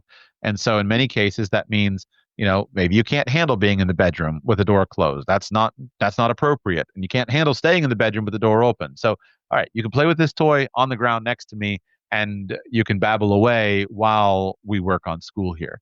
But those are my thoughts. That's what I've experienced. Or you find someone to help out and babysit during that time. There's a bunch of other things, but that's just a quick answer. But call in next week and let's talk more about it. Sound good? Sounds good. Thanks, Josh. Appreciate it. Awesome. Snuck in right at the end. And then back to Andrew, just as I was saying in closing, the secret to most housing things. I close with this. The secret to most housing things is probably have more houses. So if you have a nice house in the Midwest and an apartment in New York that you really love and you go between them, that's going to be a pretty cool thing in the fullness of time. And I spent all kinds of time for years thinking about, well, how do you figure out how to have one house that has all of the ideal stuff in it? And I worked on it and worked on it. Finally, I figured out the answer is not what one house or what one thing is going to provide everything for me. Rather, it's what collection of houses, what 2 places or what 3 places would provide it. And one of those might be a small apartment. And when we're in the city, we really love the apartment lifestyle and we do all of the outside stuff. And then we might have a farm, a small hobby farm that's outside of the city. And when we're there, we really love all the farm stuff. And that seems, well, certainly not accessible to everybody. I think that might be one way of balancing those lifestyle demands. That's it for today's show. Thank you all so much for listening. We got a monster today, which I'm really happy about. We enjoyed the calls. If you'd like to join me next week, go to patreon.com/radicalpersonalfinance, patreon.com/radicalpersonalfinance. Sign up, support the show there on Patreon, and that will gain access for you to the call next week. Thank you very much.